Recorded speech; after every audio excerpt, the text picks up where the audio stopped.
When my 3-year-old son pointed at me during family dinner, he said, "Grandma told me Mama is a witch who stole Daddy." "What did Grandma tell you?" I asked while my mother-in-law Janet sat there smiling like she'd won something. My husband Craig dropped his fork and our son Oliver kept pointing at me. "She said you use magic to make Daddy stay, and witches are bad." Oliver's voice was loud and clear in front of Craig's entire family at Thanksgiving. 23 relatives all stopped eating to stare at us. Janet took a sip of wine and acted shocked. "Oliver, sweetie, you weren't supposed to tell the secret." She said it like she was scolding him, but her eyes were laughing. Craig stood up, angry. "Mom, what the hell did you say to him?" But Janet was already in performance mode. "I didn't say anything inappropriate. Children have such imaginations." She turned to Craig's Aunt Dorothy. "You know how 3-year-olds make things up." But Oliver wasn't done. "Grandma said Mama put a spell on you at college." He was looking at Craig now. "She said real mommies don't work and leave their babies." I'd gone back to my accounting job 6 months ago after maternity leave, and Janet had been furious about it. She said witches wear black clothes and Mama always wears black. I was wearing a black dress because it was slimming and professional. Craig picked up Oliver. "When did Grandma say these things, buddy?" Oliver played with Craig's collar while answering. "Every day when she watches me. She said Mama will fly away on her broom soon." Janet had been babysitting 3 days a week while I worked and Craig traveled for business. "She reads me the witch book." Craig's sister Lauren suddenly looked uncomfortable. "Mom, you didn't read him that old German fairy tale book, did you? The one where the evil stepmother is burned as a witch at the end." Janet shrugged. "It's educational. Children need to learn about good and evil." She looked right at me. "And Oliver needs to know who really loves him." Craig's dad, Robert, finally spoke up. "Janet, that's enough. You're poisoning our grandson against his mother." But Janet wasn't backing down. "Someone needs to tell the truth in this family." She stood up and walked over to Oliver. "Tell them what else Grandma taught you, sweetie." Oliver looked confused but recited like he'd memorized it. "Real grandmas get to see their grandkids every day. But witch mamas send grandmas away? Now I understand. This was about me refusing to let her move in with us last month." Craig handed Oliver to his cousin and turned on his mother. "You've been training him to hate his mother because we won't let you live with us?" Janet's face went red. "I raised you better than to abandon your mother for some woman." "Some woman. We'd been married for 5 years. She's my wife and Oliver's mother." Craig was getting louder. "And you're teaching our son she's evil?" Lauren pulled out her phone. "Mom, you sent me videos of Oliver saying this stuff.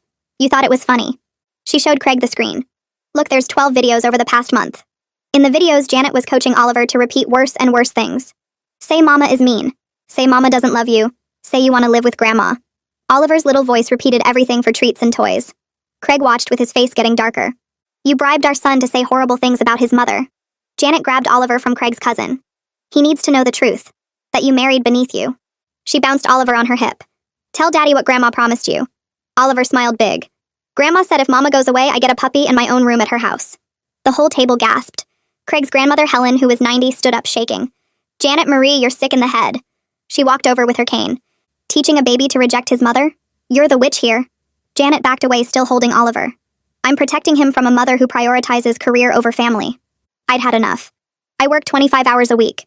You're the one who abandoned Craig for your career when he was young. That was the family secret nobody mentioned." Janet had left Craig with Robert when she went to law school and didn't come back for 3 years. That was different. I was building a future. She was getting desperate now. "You're just a bookkeeper who thinks she's important." Craig's Uncle Paul laughed bitter. "Janet, you missed Craig's first words, first steps, and first day of school. He'd helped raise Craig during those years. But sure lecture his wife about working part-time." Robert walked over to Janet. "Give me my grandson right now." His voice was steel. "You're never babysitting again." Janet held Oliver tighter. "You can't take him from me. I have grandparent rights." But Robert had already pulled out his phone. He pressed the phone to his ear and his voice came out steady and clear. "Isaac, this is Robert Bartlett. I need emergency legal consultation about grandparent rights and parental alienation."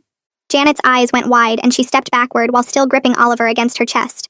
The dining room had gone completely silent except for Robert's voice explaining the situation to whoever was on the other end.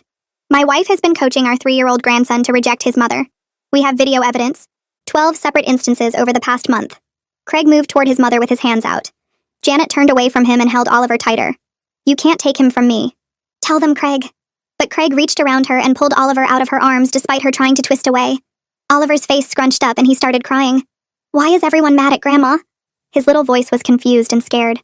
Did I do something bad? I wanted to grab him and hold him, but Craig had him now. My baby looked at all the angry adult faces around the table, and I felt rage burning through my chest at what Janet had done to him. She'd put him in the middle of adult problems he couldn't understand. She'd made him a weapon against his own mother. Oliver kept crying and asking what was wrong, and nobody knew how to explain it to a 3-year-old. Craig bounced him and tried to calm him down, but Oliver was getting more upset. Lauren stood up and walked over to us with her phone. You need to see all of them, not just the one I showed you. She held the screen out and Craig shifted Oliver to one arm so he could look. Janet lunged forward and tried to grab the phone. Don't you dare. Those are private. Lauren pulled back and held the phone away from her mother. Private? You sent them to me. You thought they were funny. I moved next to Craig and looked at the screen while Lauren scrolled through the videos. The first one showed Janet's living room with Oliver sitting on her couch. Say mama is mean. Janet's voice came from behind the camera. Oliver repeated it and Janet gave him a cookie. The second video showed the same setup. Say mama doesn't love you. Oliver said it and Janet handed him a small toy car. The third video made my stomach hurt. Say you want to live with grandma. Oliver repeated it perfectly, and Janet clapped her hands. There were 12 videos total, and each one got worse. Craig's face went white as paper, while he watched his mother bribe our son. In video 7, Oliver said, Mama doesn't love you like grandma does, and Janet rewarded him with a whole handful of candy. Craig's hands started shaking. Janet was yelling now. You're taking everything out of context. I was just playing games with him. But the videos had timestamps showing they happened during every single babysitting session over the past month, 3 times a week for 4 weeks. 12 separate coaching sessions where she trained our son to hate me. This is sick. Craig's voice came out rough and angry. You bribed him. You literally bribed our 3-year-old to say horrible things about his mother. Janet grabbed at the phone again, but Lauren stepped back. Mom, stop it. Everyone can see what you did. The whole family was watching now. Craig's aunts and uncles and cousins all staring at the phone screen as Lauren held it up. Video 9 showed Oliver getting a stuffed puppy after saying, Grandma loves me more than Mama does. Video 10 showed him getting a new book after saying, Mama is bad. Video 11 showed cookies and juice after, I want Grandma, not Mama. Video 12 was the worst because Oliver looked right at the camera and smiled while saying, if Mama goes away, I get to live with Grandma forever. Robert finished his phone call and walked over to Janet. His face looked like stone. Isaac McMillan is a family lawyer who handles grandparent rights cases. He said what you've done is called parental alienation and it's serious. Janet backed away from him. I didn't do anything wrong. I was protecting Oliver. Robert shook his head. You're staying at a hotel tonight. You're not welcome in my home after this. The shock on Janet's face was real. She actually looked surprised that her husband was taking our side. You're choosing them over me?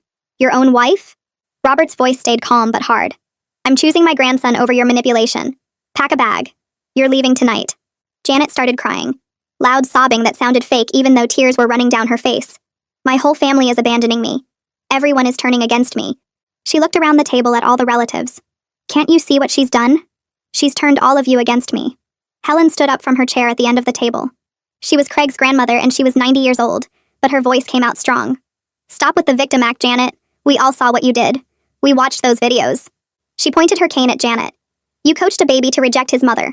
You bribed him with treats and toys. You manipulated an innocent child for your own selfish reasons. Helen's hand was shaking on her cane, but she kept going. What you did is evil. Pure evil. And you're trying to play victim now like you didn't do anything wrong. Janet wiped her eyes and tried to look hurt. I only wanted what was best for Oliver. His mother works all the time and leaves him. But nobody was buying it anymore. Craig shifted Oliver to his other arm and looked at his mother. We're leaving. Don't contact us. Don't come to our house. Don't try to see Oliver. Janet reached out toward them. You can't keep me from my grandson. Craig turned away and started walking toward the front door. I followed him and grabbed my purse from the side table. Behind us, I heard chairs scraping and footsteps. Half the family was following us out. Lauren caught up first and hugged me in the front hallway. I'm so sorry. I should have said something sooner. Craig's Aunt Natasha was right behind her. She put her arms around me and whispered close to my ear. I never trusted how sweet she acted with Oliver. It always felt like she was performing, like it was too much. More relatives crowded into the hallway apologizing and offering support. Craig's uncle Roman said he'd testify about anything we needed. His cousin Michelle said she'd seen Janet acting strange with Oliver at the last family party, but hadn't known what to make of it. We pushed through to the front door and walked out into the cold November night. The driveway was full of cars and half the family had followed us outside. Oliver had stopped crying and was looking around at everyone with big, confused eyes. Craig carried him to our car and I opened the back door to buckle him into his car seat. Oliver went in without fighting and I strapped him in carefully. His little face looked so tired and confused. By the time I closed the door, he was already falling asleep. Craig got in the driver's seat and I got in passenger side. He started the car and backed out of the driveway while relatives waved from the lawn. We drove for maybe 10 minutes before Craig pulled over into a parking lot. His hands were gripping the steering wheel, so hard his knuckles were white. Then he started crying. Not quiet tears, but loud sobbing that shook his whole body. I reached over and put my hand on his shoulder. He cried for 5 minutes straight while I sat there not knowing what to say. I'm sorry. His voice came out broken between sobs. I'm so sorry I didn't see it. I left him alone with her. I made excuses for her my whole life. He wiped his face with his sleeve. She did this to our son, and I didn't protect him. I squeezed his shoulder. We'll fix it. We'll help him. Craig pulled back onto the road, but 10 minutes later he had to pull over again because he was crying too hard to see. We sat in another parking lot while he apologized over and over. For not seeing what his mother was doing. For leaving Oliver with her. For defending her behavior for years. For bringing her toxicity into our family. We finally got home at almost midnight. Oliver was still asleep in his car seat. Craig carried him inside and up to his bedroom while I followed with our coats. We changed Oliver into his pajamas without waking him up and tucked him into bed. His little face looked peaceful and innocent. Like he had no idea what had happened tonight. Craig and I went downstairs to the living room and sat on the couch. We talked for hours about everything. About Janet's behavior over the years. About how she'd acted when Craig and I first started dating. About how angry she'd been when I went back to work. Craig told me stories about his childhood that he'd never really talked about before. How Janet had left when he was 5 to go to law school in another state. How she'd only come home for holidays and summers for 3 years. How his dad and Uncle Roman had raised him during that time. How when she finally came back, she'd acted like nothing had happened. Like abandoning her son for 3 years was totally normal. He told me about being 7 years old and asking why his mommy didn't love him enough to stay. About how she'd told him she loved him but had important things to do. About how he'd learned to accept whatever scraps of attention she gave him and be grateful for them. About how he'd spent his whole life making excuses for her, because that was easier than admitting his mother had chosen her career over him. I started understanding how Janet's abandonment had trained Craig to accept her cruelty as normal mother behavior. How he'd learned to minimize her toxic actions because facing the truth was too painful. We talked until 3 in the morning. When we finally went to bed, I couldn't sleep. I kept thinking about Oliver and all the damage Janet had done in just 1 month. The next morning, I heard Oliver's voice from his bedroom. "Mama? Daddy?" I got up and went to his room. He was standing in his crib looking at me with sleepy eyes. "Is Grandma coming today?" My chest felt tight. I lifted him out of the crib and held him. "No, sweetie. Grandma won't be babysitting anymore." Oliver's face crumpled. "But I want to see Grandma. She promised me a puppy." He started crying and pushing against me. "I want Grandma. She said I could have a puppy in my own room at her house." I sat down in the rocking chair with him, but he kept squirming and crying. "Grandma loves me. Why can't I see her?" I tried to explain that Grandma had made some mistakes, but Oliver was 3 years old, and all he understood was that the person who gave him treats and toys and promises was gone. He cried for 20 minutes. When Craig came in to help, Oliver pushed him away too. "You made Grandma leave. You were mean to her." I realized then that the process of fixing what Janet had done was going to be so much harder than I'd thought. I spent the rest of the day trying to keep Oliver busy with his toys, while my mind kept going back to Janet's face at that table. Craig stayed in our bedroom making phone calls to family members, and I could hear his voice getting louder each time. Oliver asked me 3 more times when Grandma was coming, and each time I had to tell him she wasn't. Around 4 in the afternoon, my phone rang with a number I didn't recognize. I answered and heard Robert's voice. He told me he'd met with a family lawyer that morning named Isaac McMillan who handled grandparent rights cases. My stomach dropped because I hadn't even thought about Janet having legal options. Robert said Isaac wanted to meet with us today if possible, because Janet had spent her morning researching visitation rights and had already texted him about filing a petition. I called Craig into the room and put Robert on speaker. Craig's face went pale as his dad explained that Janet was serious about taking legal action. Robert gave us Isaac's office address and said he'd already told the lawyer we'd probably call. I hung up and looked at Craig, who was staring at the wall. We got Oliver dressed in clean clothes and drove to Isaac's office, which was in a building downtown near the courthouse. The waiting room had boring magazines and a fish tank that Oliver pressed his face against while we checked in with the receptionist. Isaac came out after 10 minutes, and he was younger than I expected, with glasses and a kind smile. He shook our hands and led us back to his office while a paralegal took Oliver to a playroom down the hall. Isaac's office had law books covering 2 walls and family photos on his desk. He sat down and pulled out a yellow legal pad. He explained that our state does allow grandparents to petition for visitation rights, but that parental alienation evidence works strongly in our favor. I felt a tiny bit of relief hearing that. Craig pulled out his phone and showed Isaac the videos Lauren had sent him. Isaac watched all 12 clips with his expression getting more serious. He said the videos were damaging proof of Janet's manipulation and would help our case significantly. But he also said we'd need more documentation of Oliver's behavioral changes to show the full extent of what she'd done. He asked if we'd noticed any changes in Oliver's behavior toward me over the past few months. I told him about Oliver pulling away from me sometimes and repeating phrases that sounded coached. Craig mentioned how Oliver had started asking why I had to work instead of staying home like other mommies. Isaac wrote everything down and then looked up at us. He said we needed to start Oliver in therapy immediately with someone who specialized in parental alienation cases. He knew a child psychologist named Adriana McMillan who could document Oliver's statements and progress. Isaac said Adriana's professional assessment would be crucial if Janet actually filed a court petition. He called her office right there and got us an appointment for that same afternoon at 5. I felt overwhelmed by how fast everything was moving. Isaac went over what would happen if Janet filed her petition and explained the court process. He said most judges take parental alienation very seriously, especially when there's video evidence. We left his office with a folder of documents and information about what to expect. Oliver ran back to us from the playroom covered in marker on his hands. We drove across town to Adriana's office, which was in a small professional building with a playground visible from the parking lot. The waiting room had toys scattered everywhere and children's artwork on the walls. Adriana came out to meet us, and she had warm brown eyes and spoke softly. She knelt down to Oliver's level and asked if he wanted to play with some toys, while Mommy and Daddy talked to her. Oliver looked uncertain, but followed her into a room filled with dolls and action figures and building blocks. Craig and I sat in her office while she explained her approach. She said she specialized in helping children separate truth from coaching in cases like ours. She asked detailed questions about Janet's relationship with Oliver and what specific things he'd been saying. I told her about the witch comments and the phrases about me not loving him. Adriana nodded like she'd heard this before. She warned us that Oliver might resist therapy at first because Janet had made their special time together feel like love and treats. She said children often don't understand they're being manipulated because the manipulation comes wrapped in affection. After 30 minutes, she brought Oliver back and said she'd like to see him twice a week for the next month. Oliver was quiet on the drive home and fell asleep before we got there.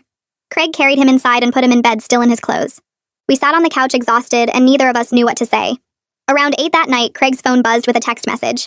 He looked at the screen and his face changed. He showed me the message from Janet. It was long and called me manipulative and claimed I'd turned his whole family against her. She said she'd only ever tried to protect Oliver from a mother who prioritizes career over family. The message said history would prove her right, and that she wouldn't stop fighting for her grandson. Craig's hands were shaking as he held the phone. I watched him type out a response and then delete it. He did this over and over for 20 minutes trying to find the right words. Finally, he just stared at the screen and then blocked her number. His whole body was shaking as he did it. I realized this was probably the first time in his entire life he'd ever set a real boundary with his mother. He put the phone down and put his head in his hands. I moved closer and put my arm around him but didn't say anything because there wasn't anything to say. The next morning, I got ready for work and dropped Oliver at Robert's house since he'd offered to watch him for the day. My boss called me around 10, and I could tell from her voice something was wrong. She said Janet had somehow gotten our office number and had spent 30 minutes on the phone with our receptionist talking about what an unfit mother I was. My boss said she was supportive and not concerned about my job, but that she needed to know what was going on. I sat in my car in the parking lot and explained the whole situation while feeling completely humiliated. My boss listened and said she'd talk to the receptionist about screening calls better. I went inside and tried to focus on spreadsheets but kept making mistakes. That afternoon, we took Oliver to his first real session with Adriana. Craig and I sat in the waiting room for an hour while she worked with him. When the door opened, Adriana asked us to come to her office without Oliver, who was still playing. She sat down and told us Oliver was very confused about why he couldn't see Grandma anymore. She said he'd repeated several of Janet's phrases during play therapy, including calling me the witch who took Daddy away. Hearing those words from Adriana's mouth made my chest hurt. She said this was normal and that we shouldn't be discouraged because Oliver was already starting to question some of what Janet had taught him. We drove home and I couldn't stop thinking about my baby calling me a witch to a stranger. That evening, Lauren showed up at our door with her husband. She hugged me right away and apologized for not saying something sooner about Janet's weird behavior with Oliver. She said she'd thought it was just typical grandmother spoiling until everything exploded at Thanksgiving. Lauren told us she'd been reviewing the videos on her phone and found even more concerning things she hadn't noticed before. Her husband said Janet had always made him uncomfortable, but he'd never known why until now. They stayed for dinner and helped us put Oliver to bed. The next few days, we started interviewing daycares because I needed to get back to work, and we couldn't trust Janet anymore. We visited 5 different facilities, and Oliver cried at every single one. He kept saying he wanted Grandma to watch him and asking why she couldn't come to our house. At the 3rd daycare, I had to step outside because I felt so guilty for not recognizing Janet's manipulation before it got this deep into Oliver's mind. Craig found me in the parking lot and reminded me this wasn't my fault, but it felt like my fault for leaving my son with someone who spent months teaching him to hate me. We tried to settle into some kind of normal routine, but 2 days later, Robert called while I was making lunch. His voice sounded tired in a way I'd never heard before. He told us Janet had hired a lawyer that morning and planned to file for grandparent visitation rights by the end of the week. Craig put the phone on speaker, and we both listened to Robert explain that Janet was convinced she had a strong case because she'd been Oliver's primary caregiver 3 days a week. Robert went quiet for a minute and then admitted he was thinking about separation because watching Janet play the victim while destroying our family was more than he could handle anymore. Craig asked his dad if he was serious, and Robert said yes, that after 40 years of marriage, he finally understood his wife was willing to hurt their grandson to punish me for setting boundaries. We hung up, and Craig sat at the kitchen table with his head in his hands, while Oliver played with blocks in the living room. 3 days later, a thick envelope arrived by certified mail. Craig signed for it, and we opened it together at the kitchen table. Janet's lawyer had sent a formal letter on expensive letterhead demanding we allow supervised visits while the case proceeded through court. The letter claimed Oliver had an established relationship with his grandmother, and that denying contact would harm him emotionally. I felt sick reading the words because they twisted everything to make Janet sound like a loving grandmother being kept from her grandchild by cruel parents. Craig called Isaac immediately, and we drove to his office that afternoon while Lauren watched Oliver. Isaac read the letter carefully, and then told us to refuse any contact and let the judge decide. He explained that any visits now could be used to establish a relationship pattern that would benefit Janet's case because her lawyer would argue we'd allowed contact during the legal proceedings.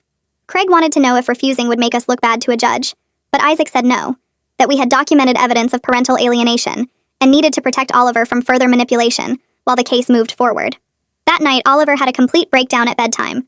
He started crying when I tried to tuck him in, and then he was screaming that he hated me and wanted to live with Grandma. Craig came running from the bathroom and picked Oliver up, but our son kept screaming and hitting Craig's chest with his little fists. Craig held him tight and rocked him while Oliver sobbed about wanting Grandma and asking why we were being mean to her. I stood in the doorway watching my baby cry for the woman who'd spent months teaching him to reject me, and I couldn't breathe. Craig looked at me over Oliver's head, and I saw tears on his face too. I turned and walked out of the room because I couldn't let Oliver see me break down. I went to our bedroom and closed the door and sat on the floor with my back against the bed. I could still hear Oliver crying down the hall, and every scream felt like proof that Janet had won. She'd gotten so deep into his head that even without seeing her for weeks, he still wanted her more than me. The next morning, I sent Adriana an email describing Oliver's meltdown in detail. She called me back within 2 hours while I was folding laundry. She explained that what Oliver was experiencing was completely normal regression in parental alienation cases. She said Oliver was grieving the loss of what felt like unconditional love from Janet, even though that love was actually manipulation wrapped in treats and toys. Adriana told me that children Oliver's age can't understand why someone who was nice to them suddenly isn't allowed around anymore. She said he was experiencing real loss even though what he lost was toxic. I asked her if Oliver would ever get better, and she promised me that with consistent therapy and stable parenting, he would eventually understand the truth. She scheduled an extra session for that week and told me to document every meltdown, because the court would need to see evidence of the damage Janet had caused. I went back to work part-time the following Monday because we needed the income, and I needed something to focus on besides my son thinking I was evil. I sat at my desk trying to review spreadsheets, but the numbers kept blurring together. My coworker in the next cubicle asked if I was okay, and I lied and said I was fine. At lunch, I went to the bathroom and locked myself in a stall and cried as quietly as I could. When I came out, my coworker was washing her hands and she saw my face in the mirror. She asked again if I was okay and offered to buy me coffee. I was too embarrassed to explain that my mother-in-law had been running a campaign to turn my son against me, so I thanked her and said I was dealing with some family stuff. She hugged me and told me she was there if I needed to talk.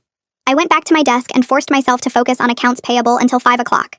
Craig started individual therapy that week with a counselor who specialized in toxic family systems. Isaac had recommended her after reviewing our case. Craig came home from his first session and went straight to the bedroom without saying much. I found him sitting on the edge of the bed staring at the wall. I asked how it went, and he was quiet for a long time before answering. He finally told me the therapist had helped him see how much of his childhood was actually emotional abuse that he'd normalized. He said she'd asked him questions about his mother's behavior when he was young, and he'd started realizing that the abandonment during law school wasn't an isolated incident. Janet had always put her needs first and made Craig feel guilty for having needs of his own. He said the therapist told him that his normal meter was broken because he'd spent 35 years learning to accept unacceptable behavior as love. I sat next to him and put my hand on his knee, and we stayed like that for a while without talking. We spent the next week visiting daycares because Oliver needed consistent care, and I had to work. The 5th place we toured had an opening, and the director sat down with us in her office to discuss our situation. We explained that we needed documentation of Oliver's adjustment and any concerning statements he might make. The director nodded and said she'd seen parental alienation cases before and knew how to handle the situation professionally. She showed us their incident report system and explained that teachers documented any unusual behavior or statements from children. She said they could provide weekly summaries for our lawyer if needed. Craig asked about their background check process for staff, and the director walked us through their safety protocols. We enrolled Oliver to start the following Monday, and I felt relieved to finally have professional childcare from people who understood what we were dealing with. Oliver's second session with Adriana went better than the first. Craig and I waited in the lobby while she worked with him for an hour. When she brought him out, he was smiling and holding a drawing he'd made. Adriana asked us to come to her office and explained that she'd used play therapy to help Oliver understand that people who really love us don't ask us to hate other people we love. She said it was a simple concept, but Oliver had processed it through his toy figures in a way that seemed to click. She showed us how he'd acted out a scene where one toy told another toy to stop being friends with a third toy, and then Oliver had made the first toy apologize. Adriana said this was a breakthrough moment where Oliver was starting to recognize that Janet's coaching wasn't actually loving behavior. I watched Oliver color at the small table in her office and felt hopeful for the first time in weeks. That hope lasted exactly 4 days until Janet showed up at our house unannounced on Saturday morning. Craig was in the kitchen making breakfast, and I was helping Oliver get dressed when the doorbell rang. Craig looked through the peephole and his whole body went rigid. He opened the door but stood in the doorway blocking the entrance. I heard Janet's voice demanding to see her grandson and Craig telling her she needed to leave. I came down the stairs and saw Janet trying to push past Craig into our house. She was yelling that she had rights and we couldn't keep her away from Oliver. Craig physically blocked her with his arm across the doorframe while I pulled out my phone and dialed 911. Janet saw me calling and started crying loudly about being kept from her grandchild. The police arrived within 10 minutes and found Janet still standing on our porch crying while Craig blocked the door. 2 officers got out of the patrol car and walked up our driveway. The older officer asked Janet to step away from the door, and she immediately switched into victim mode. She told them through tears that we were keeping her from seeing her grandson, who she'd raised while I worked. She said she was a devoted grandmother being punished for loving her grandchild too much.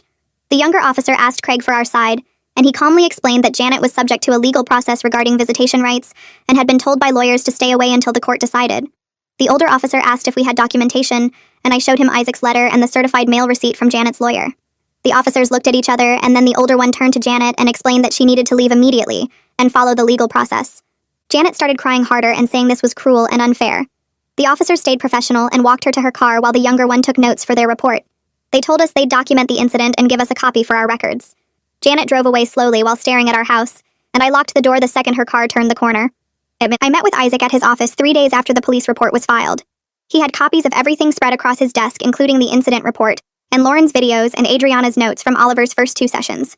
Isaac leaned back in his chair looking satisfied as he reviewed the police documentation. He explained that Janet showing up at our house after receiving legal notice to stay away showed a clear pattern of boundary violations that would hurt her case significantly. The judge would see this as evidence she couldn't follow basic rules, which raised serious questions about her ability to respect court orders. Isaac had already started putting together our response to Janet's petition, and he showed me the draft, which included all the documentation we'd gathered. He pointed to specific sections where he referenced the coaching videos and Adriana's professional assessment of Oliver's statements. Isaac said we had a strong case for denying any unsupervised visitation, and he believed the judge would see Janet's behavior as harmful manipulation rather than normal grandparent affection. I felt relieved hearing him say this because the past weeks had made me doubt whether anyone would believe how bad Janet's actions really were. Isaac filed our response that afternoon and sent copies to Janet's lawyer along with a clear message that we had substantial evidence of parental alienation. Oliver started at his new daycare the following Monday, and I walked him to his classroom feeling nervous about how he'd adjust. The director, Mrs. Coleman, met us at the door, and she'd already been briefed about our situation with Janet. She knelt down to Oliver's level and showed him the toy area and the reading corner while I filled out the last of the paperwork. Oliver seemed excited about the new toys but kept asking if Grandma would pick him up later. I had to explain again that his teachers would be taking care of him now and Daddy or I would do pickup. Mrs. Coleman called me 2 days later to give an update on Oliver's adjustment. She said he was doing well overall and playing nicely with the other kids, but she needed to document something concerning. Oliver had told another child during snack time that his mama was mean and didn't love him. The teacher had overheard and gently corrected Oliver by asking him if his mama gave him hugs and made him meals and took care of him. Oliver had looked confused and said yes, but Grandma said Mama was mean. The teacher documented the exact conversation, and Mrs. Coleman assured me this kind of evidence would be valuable for our court case. She said the staff would continue to gently correct these statements whenever Oliver repeated them, and keep detailed records of everything.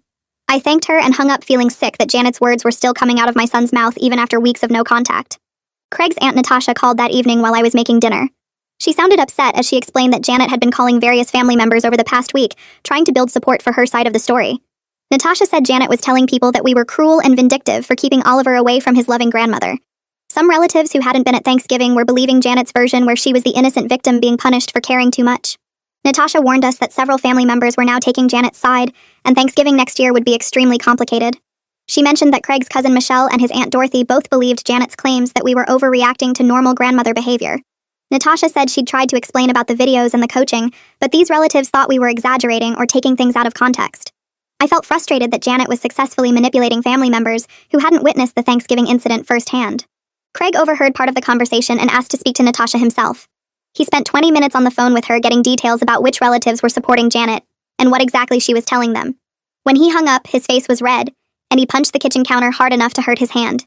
The tension between Craig and me had been building for days, and finally came to a head that weekend. We were both exhausted from the stress and started snapping at each other over small things like dishes and Oliver's bedtime routine. Craig felt guilty for exposing Oliver to his mother, and kept saying he should have seen the signs sooner. I was struggling with resentment that he hadn't recognized Janet's toxicity, despite his own childhood experience of her abandonment.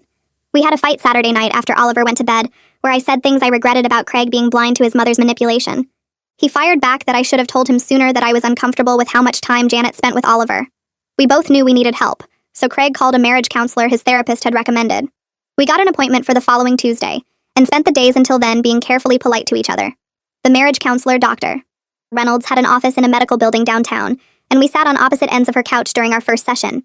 She asked us to explain what brought us in, and we both started talking at once, then stopped and gestured for the other to go first. Craig explained the situation with his mother and Oliver while I sat there picking at my fingernails. Dr. Reynolds listened without interrupting, and then asked each of us how we felt about the other's role in what happened. I admitted I blamed Craig for not seeing his mother's behavior patterns sooner, and he said he felt like I was punishing him for his mother's actions. Dr. Reynolds helped us understand that we were both victims of Janet's manipulation and needed to be on the same team instead of turning on each other. She explained that Craig's childhood abandonment had trained him to accept Janet's behavior as normal and seek her approval even when she was being harmful. Craig started crying as he acknowledged that he'd enabled his mother's access to Oliver because he was subconsciously still trying to make her love him the way she hadn't when he was young. I moved closer on the couch and held his hand while he talked about feeling like he'd failed to protect our son the same way his father had failed to protect him from Janet's abandonment. Dr. Reynolds gave us tools for communicating without blame and scheduled weekly sessions to work through the damage Janet's manipulation had caused to our marriage. Oliver had his next therapy session with Adriana that Thursday, and something shifted during their time together. Adriana called us into her office afterward and explained that Oliver had a breakthrough moment. He'd been playing with toy figures and acting out different scenarios when he suddenly told Adriana that he missed Grandma but didn't want Mama to go away. It was the first time he'd expressed wanting both relationships, instead of repeating Janet's either-or programming about choosing between us. Adriana showed us the notes she'd taken during the session where Oliver had said he loved Grandma and loved Mama and didn't understand why he couldn't see both of them. She explained this was huge progress because it showed Oliver was starting to separate from the toxic messaging that loving one person meant hating another. Oliver had asked Adriana why Grandma told him Mama was bad if Mama gives him hugs and makes him breakfast. Adriana said she gently helped Oliver understand that sometimes people say things that aren't true when they're upset or want something. Oliver was beginning to question the things Janet had taught him instead of just accepting them as facts. I felt hopeful for the first time in weeks that maybe we could undo some of the damage Janet had caused. Robert called Craig the next day with news that made everything feel more real and permanent. He'd filed for legal separation from Janet and was moving into his own apartment. Craig was devastated even though he completely supported his father's decision. Robert explained over speakerphone that he couldn't stay married to someone who would deliberately harm their grandchild to punish their daughter-in-law. He said he'd spent 40 years making excuses for Janet's behavior, and he was done enabling her to hurt the people he loved. Robert's voice cracked as he told Craig that choosing to leave Janet was the hardest thing he'd ever done, but staying would mean being complicit in her continued manipulation. Craig asked if there was any chance they could work it out, and Robert said not, unless Janet acknowledged what she'd done and got serious help, which he knew would never happen. Robert promised he'd still be in Oliver's life as much as we wanted, and that leaving Janet didn't mean leaving his son and grandson. After the call ended, Craig sat on the couch staring at nothing for over an hour. I knew he was processing the reality that his mother's actions had destroyed his parents' marriage on top of everything else she'd damaged.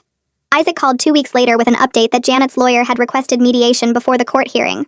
Isaac said this was actually a good sign because it meant they knew their case was weak and wanted to avoid going in front of a judge. We agreed to mediation, though Isaac warned us that Janet likely wouldn't accept any outcome that didn't give her regular, unsupervised access to Oliver. He spent an hour preparing us for what to expect in the mediation session, and coaching us on how to stay calm when Janet tried to manipulate the mediator. Isaac said the key was presenting facts and documentation, rather than getting emotional, even though Janet would almost certainly cry and play victim. We scheduled the mediation for the following week at a neutral location downtown. The mediation session took place in a small conference room with a court-appointed mediator named Ms. Rivera. Janet arrived with her lawyer looking like she'd been crying for days with red eyes and tissues in her hand. We sat on opposite sides of the table and Ms. Rivera explained the mediation process and ground rules. Janet immediately started crying and talking about how much she loved Oliver and how cruel it was to keep them apart. She insisted she'd only ever tried to protect Oliver from my neglect as a working mother, who prioritized career over family. The mediator asked Janet to explain what specific neglect she'd witnessed, and Janet's answers were vague and contradictory. Ms. Rivera then asked to review the evidence Isaac had provided, and we watched Janet's face change as the videos played on the laptop. Each clip showed Janet coaching Oliver with treats and toys to say horrible things about me. Her lawyer shifted uncomfortably in his seat and kept glancing at Janet like he was seeing her differently. The mediator watched all 12 videos without expression, then asked Janet to explain what we were seeing. Janet tried to claim the videos were taken out of context and that she was just playing pretend games with Oliver. Ms. Rivera pointed out that the timestamps showed systematic coaching over weeks and asked how that qualified as pretend play. Janet's lawyer looked increasingly uncomfortable as the evidence mounted against his client. Ms. Rivera suggested a compromise where Janet could have supervised visits once monthly at a neutral location with a court-approved monitor. Janet's face went red and she refused, immediately saying she deserved weekly unsupervised time with her grandson. Her lawyer tried to convince her to accept the compromise, explaining quietly that this was likely better than what a judge would order. Janet stood up and said she wouldn't accept being treated like a criminal when she'd done nothing wrong. She insisted that any judge would see she was a devoted grandmother being punished for loving too much. Her lawyer put his hand on her arm trying to get her to sit back down, but Janet pulled away. She looked at me across the table and said I'd regret keeping Oliver from her, and that the truth would come out in court. Then she grabbed her purse and stormed out of the conference room, leaving her lawyer apologizing to Ms. Rivera. The mediator marked the session as failed and said we'd proceed to the court hearing where a judge would make the final decision about Janet's visitation rights. 3 weeks later, the daycare director called me at work to say she needed to discuss something Oliver had said that morning. My stomach dropped as I drove to the facility thinking Janet had somehow gotten to him despite our strict instructions. The director met me in her office and explained that Oliver had told his teacher he wasn't allowed to see Grandma because Mama was mean. The teacher had gently asked Oliver who told him that, and he'd thought for a long minute before answering that Grandma did. Then his face had gotten confused, like he was realizing something didn't make sense about what he'd just said.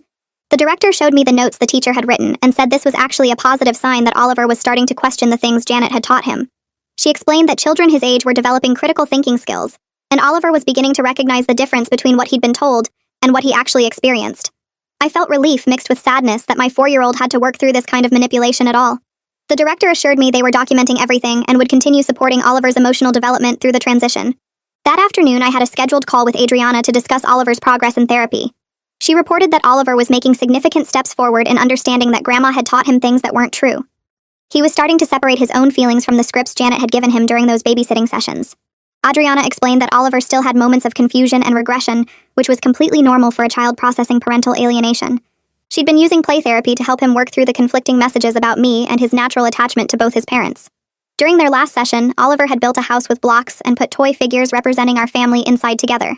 When Adriana had asked about Grandma, he'd put that figure outside the house and said she had to stay there because she'd been mean to Mama. Then he'd gotten quiet and moved the Grandma figure a little closer, saying maybe she could visit sometimes if she was nice. Adriana said this showed Oliver was developing his own understanding of the situation, rather than just repeating what adults told him. She wanted to continue weekly sessions for another month before reducing to twice monthly. 2 days later, Craig's phone rang while we were making dinner, and he put it on speaker when he saw it was Roman calling. Roman's voice was tight as he explained he'd just finished testifying in a deposition about Janet's abandonment of Craig during law school. The lawyers had asked detailed questions about Craig's emotional state as a child, and Roman had provided specific examples of how devastated Craig had been when Janet left. He described finding 8-year-old Craig crying in his room asking why his mama didn't want to live with him anymore. He'd talked about the birthday parties Janet missed and the school events where Craig would scan the audience looking for her face. Roman said the lawyers seemed very interested in Janet's pattern of prioritizing herself over family relationships and how that connected to her current behavior with Oliver. He apologized for having to share those painful memories in a legal setting, but said he felt it was important for the judge to understand Janet's history. Craig thanked him and hung up, looking drained from hearing his childhood trauma discussed as evidence in a court case. Oliver's 4th birthday arrived on a Saturday, and we kept the celebration small with just a few kids from daycare and Craig's dad. We decorated the living room with blue and green balloons because Oliver was obsessed with dinosaurs lately. He ran around playing with his new toys and eating cake and didn't mention Grandma once during the whole party. I watched him laughing with his friends and felt grateful that he was having a normal happy birthday without Janet's shadow over it. Robert stayed to help clean up after the other families left, and Oliver showed him every single present in great detail. Later that night, after Oliver's bath and bedtime story, he looked up at me with serious eyes. He asked if Grandma had forgotten his birthday, and I saw genuine hurt there that broke my heart into pieces. I explained that Grandma knew about his birthday, but wasn't able to come to the party right now. Oliver nodded slowly and said he missed her sometimes, even though she'd been mean. I told him it was okay to miss people, and that his feelings were always valid no matter what. He fell asleep holding the stuffed dinosaur Robert had given him, and I sat on his bedroom floor crying quietly for several minutes. The next morning, Isaac called to tell us the court hearing was scheduled for 2 weeks away. He felt confident based on the evidence we'd compiled and Janet's refusal to compromise in mediation. The videos from Lauren combined with Adriana's professional assessment and Roman's deposition created a strong case for limiting Janet's access to Oliver. Isaac warned us that judges sometimes granted limited supervised visitation to grandparents, even in cases of proven manipulation. He said we should prepare mentally for the possibility that Janet might get monthly supervised visits at a neutral location. Craig asked what would happen if Janet violated whatever the judge ordered, and Isaac explained that contempt of court charges could result in fines or even jail time. We spent the rest of the call going over what to expect during the hearing and how to present ourselves to the judge. 3 days before the hearing, Craig got a call from his cousin who still talked to Janet occasionally. The cousin warned us that Janet was planning to bring several family members to court to testify about what a devoted grandmother she'd been to Oliver. She'd apparently been calling relatives for weeks, building her case and painting herself as the victim of our cruelty. We weren't surprised, but it was painful knowing some family members were choosing to support Janet's manipulation, despite all the evidence. Craig asked which relatives were testifying for her, and his cousin named 4 people including Janet's sister and 2 of Craig's distant cousins. The cousin apologized for not being able to convince them to stay neutral and said family gatherings were going to be awkward for years after this. That evening, Lauren came over looking nervous and exhausted. She'd been avoiding talking to Janet since the mediation, but their mother had been leaving increasingly angry voicemails. Lauren told us she'd agreed to testify about the videos and Janet's behavior despite knowing it would permanently damage their relationship. She showed us a text from Janet calling her a traitor and saying she'd regret choosing my side over her own mother. Craig hugged his sister and said he was grateful, but felt guilty that she had to choose sides in such a public way. Lauren cried and said she couldn't stay silent when Janet was actively harming a child, even if that child was her nephew. She'd made copies of all 12 videos and written a detailed statement about the context of each one for the court.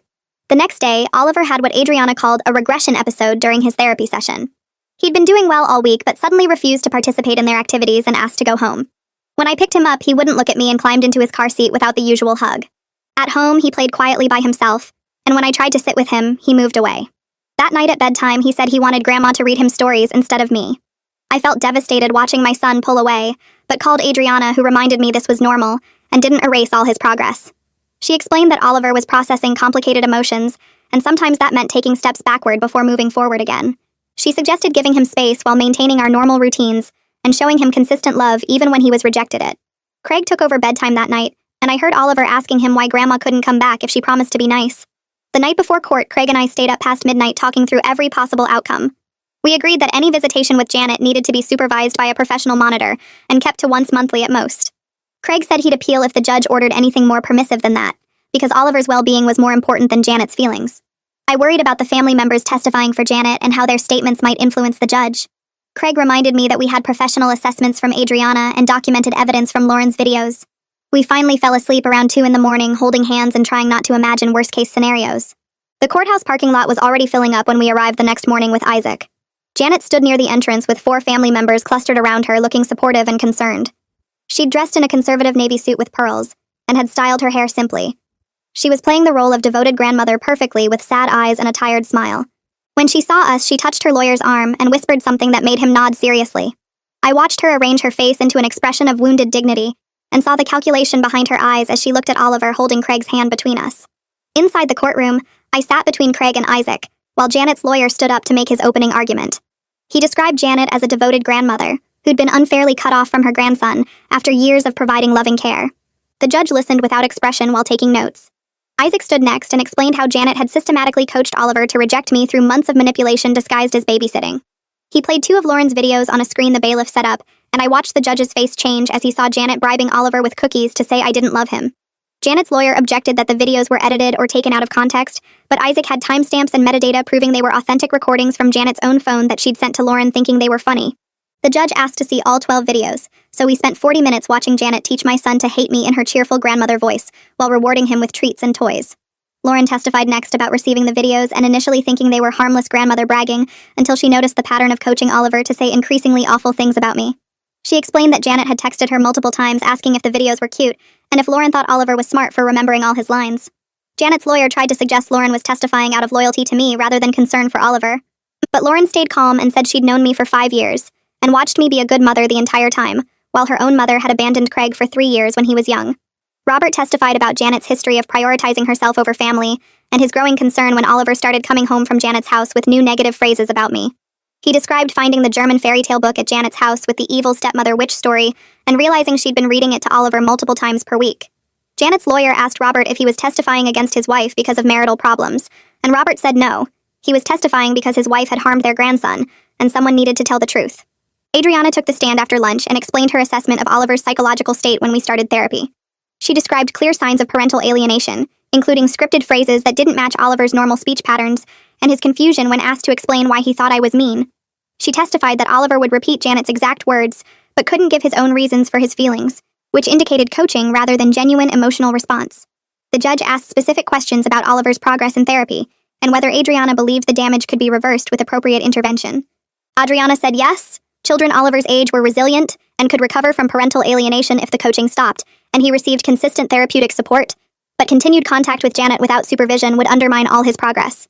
Janet's lawyer tried to argue that maybe Oliver genuinely preferred his grandmother, because I worked instead of staying home. But Adriana calmly explained that 3-year-olds don't naturally care about their mother's employment status unless an adult teaches them to care. She said Oliver's statements about working mothers and witches were clearly adult concepts he'd memorized without understanding them. Janet testified in her own defense, and the performance was exactly what I expected. She cried while describing how much she loved Oliver and claimed she'd only ever tried to give him extra attention because she worried I was too busy with work to properly bond with him. She insisted the videos showed normal grandmother-grandchild interactions and that Lauren had misunderstood her intentions. The judge asked her directly why she'd coached Oliver to call me a witch and say I didn't love him, and Janet said she never used those exact words. That Oliver must have misunderstood the fairy tale book or mixed up the story with reality. Isaac stood up during cross-examination and asked Janet to explain why she'd texted Lauren that the videos were funny if she thought Oliver was genuinely expressing his own feelings. Janet stumbled and said she'd meant it was funny how children's imaginations work, not that she found it funny he was saying mean things about me. Isaac asked her about the promises of puppies and special rooms at her house, and Janet admitted she'd told Oliver those things, but claimed it was just fantasy play, not actual bribes to reject his mother.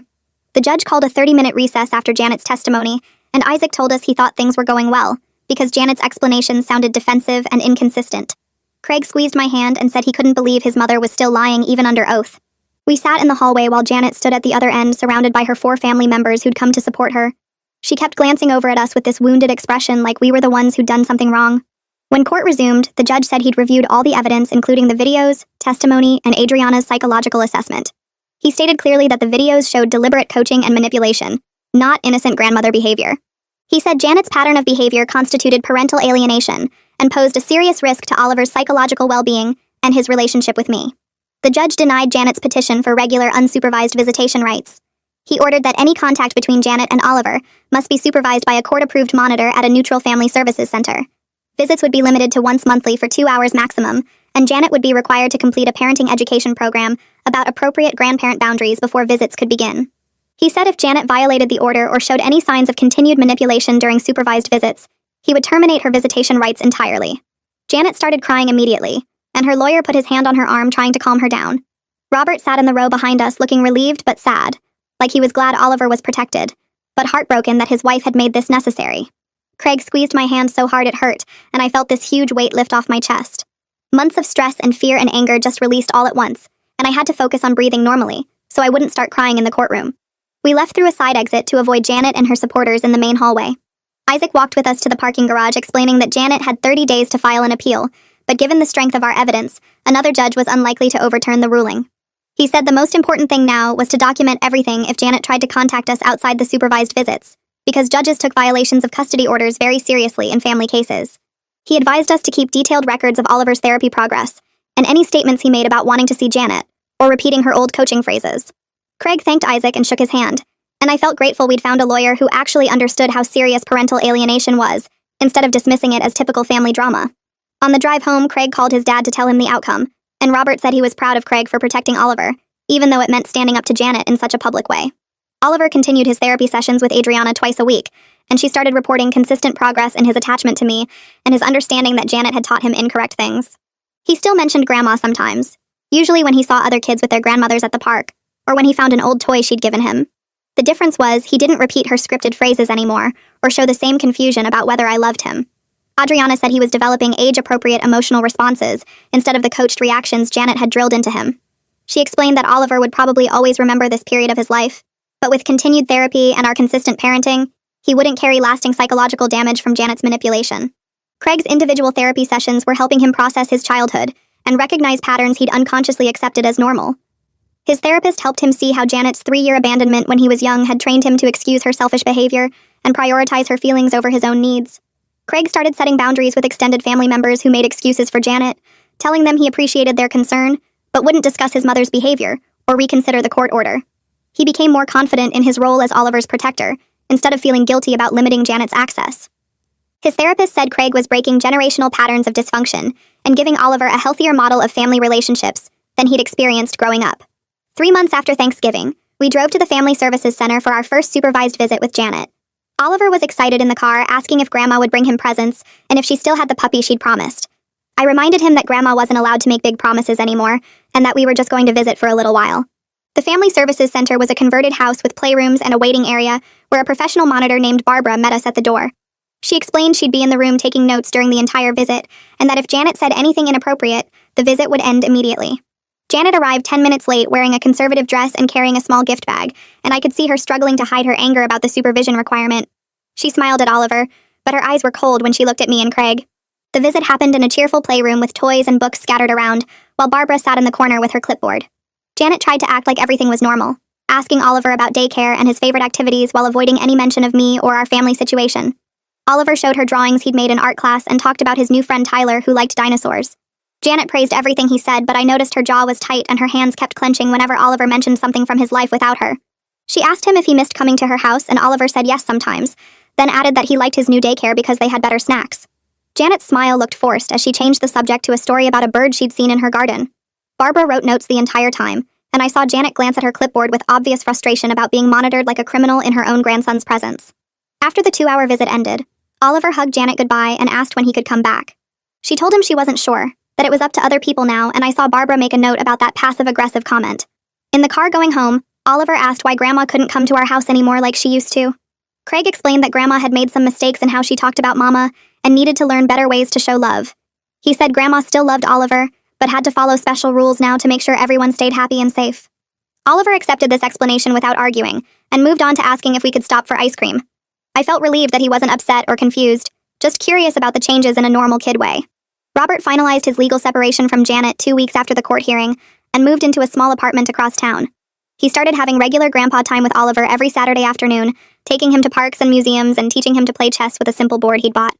Their relationship grew stronger without Janet's interference, and Robert told us he wished he'd stood up to her manipulation years ago, instead of waiting until she'd harmed Oliver. He said seeing Janet coach his grandson to reject his own mother had finally broken through the denial he'd maintained about her toxic behavior throughout their marriage. Oliver loved his special grandpa days, and never asked why Grandma wasn't included, seeming to understand instinctively that time with Robert felt different and healthier than visits with Janet had been. Our final marriage counseling session happened on a Wednesday afternoon in early December, and the therapist congratulated us on the progress we'd made over the past 4 months. Craig reached for my hand during the session and I squeezed back, both of us knowing we'd done the hard work to get here. We'd learned to talk about problems when they started instead of letting them build up until someone exploded. The therapist said we were communicating like a real team now, protecting our family together instead of pulling in different directions. Craig had stopped trying to fix everything himself and started asking me what I needed. I'd stopped keeping score of every time he'd enabled his mother, and started focusing on how much he'd changed. We left that office knowing we still had work to do, but feeling solid in a way we hadn't been since before Oliver was born.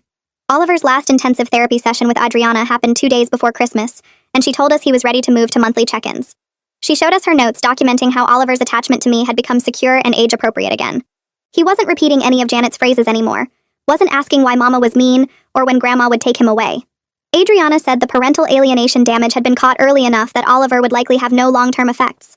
She warned us to watch for regression if Janet ever violated the court order, but she was pleased with how far he'd come in 6 months. Oliver hugged her goodbye and asked if he could bring his new dinosaur toy to show her next time. Adriana smiled and said she'd love to see it, and I felt grateful this woman had helped save my relationship with my son. We started planning for Thanksgiving in January because I wanted everything perfect for our first holiday hosting. Robert confirmed he'd come, along with Lauren and her husband. Natasha called to say she wouldn't miss it, and Roman promised to bring his famous sweet potato casserole. Helen was excited to see Oliver and meet the new family traditions we were building. Craig and I made lists of recipes and decorations, planning a celebration that would feel warm and safe without Janet's toxic presence.